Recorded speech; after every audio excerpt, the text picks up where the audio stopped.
எனக்கு அருமையானவர்களே, ஆண்டவராய் இயேசு கிறிஸ்துவின் இனிய நாமத்தில் உங்கள் ஒவ்வொருவருக்கும் என்னுடைய அன்பின் வாழ்த்துக்களை கூறுவதில் மகிழ்ச்சி அடைகிறேன்.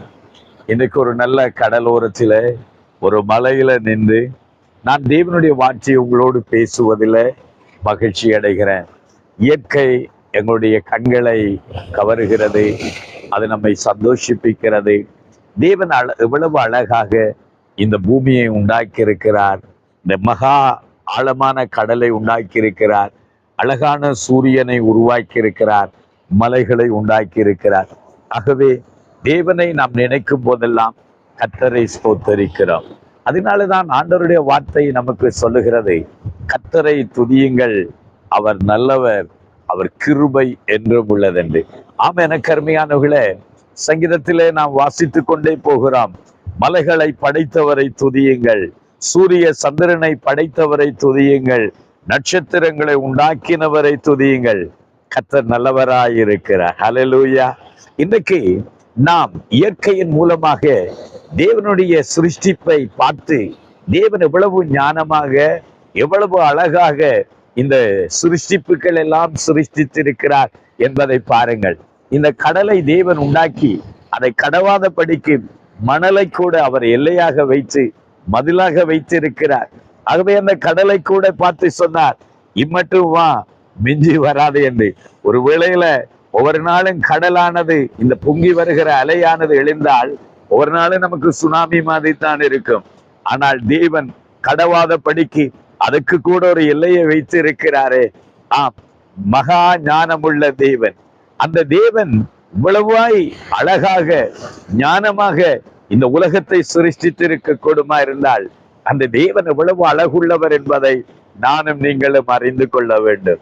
ஆகவே இந்த இயற்கை இவ்வளவு அழகாய் இருக்கிறது என்றால், இந்த படைப்புகள் எல்லாம் எவ்வளவு அழகாய் இருக்கிறது என்றால், நம்முடைய தேவன் எவ்வளவு அழகுள்ளவராய் இருப்பார் என்பதை சற்று சிந்தித்து பாருங்கள். ஆகவேதான் அவருடைய அழகை எங்களால் வர்ணிக்கவே முடியாது. ஒரு ஆவிக்குரிய அர்த்தத்துல ஒரு தேவ மனிதன் இப்படி பாடுகிறார், 1000 10,000 பேரிடும் அவர் சிறந்தவர் என்று சொல்லி பார்க்கிறோம். அதைத்தான் நாம் பார்க்கிறோம்.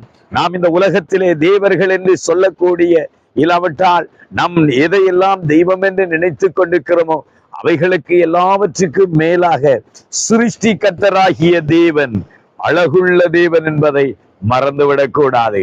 அவர் ஞானமுள்ள தேவன். இந்த உலகத்தை எவ்வளவு அழகாக ஞானமாக சிருஷ்டித்திருக்கிறார். அந்த ஞானமுள்ள தேவன் என்பதை அறிந்து கொள்ள வேண்டும்.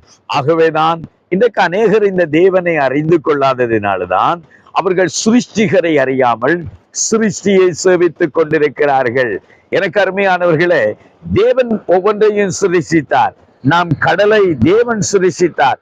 அதை நாம் வணங்குவதற்காக சிருஷ்டிக்கவில்லை, நம்மளுக்காக, நம்முடைய வாழ்வுக்காக, அது ஒரு ஆசீர்வாதமாய் இருப்பதற்காக சிருஷ்டித்தார். சூரியனை தேவன் சிருஷ்டித்தார். நாம் அதை வணங்குவதற்காக சிருஷ்டிக்கவில்லை, அதை சிருஷ்டித்த தேவனை வணங்க வேண்டும்.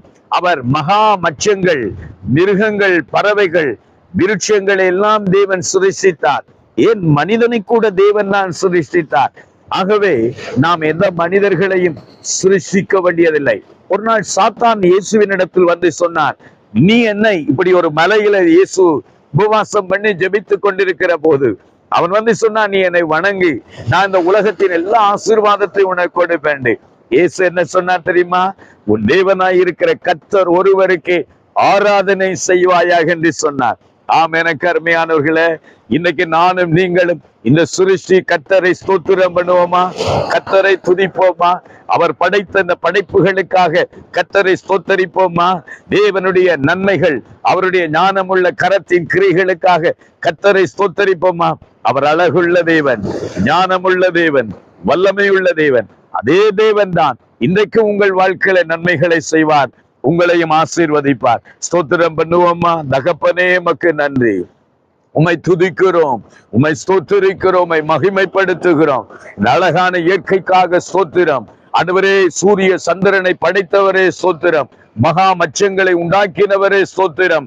கனி விருட்சங்களை உண்டாக்கினவரே ஸ்தோத்திரம். சிருஷ்டிப்புகள் எல்லாம் கர்த்தரை துதிக்கும் போது சிருஷ்டிகராய் இருக்கிற உம்மை நாங்கள் உம்மை துதிக்கிறோம். நாங்கள் சிருஷ்டி அல்ல, சிருஷ்டிகராகிய உம்மை ஸ்தோத்திரம் பண்ணுகிறோம். ஓ ஆண்டவரே, உம்முடைய பிள்ளைகளும் எப்பொழுதும் சிருஷ்டி அல்ல, சிருஷ்டிகராகிய உம்மை சேவிக்க கர்த்தர் கிருபை பாராட்ட வேண்டும் என்று இயேசுவின் நாமத்தினால் ஜெபிக்கிறோம், ஆசீர்வதிக்கிறோம் நல்ல பிதாவே. ஆமென், ஆமென், ஆமென். கருமையானவர்களே, சிருஷ்டிகராகிய கர்த்தரை துதியுங்கள்.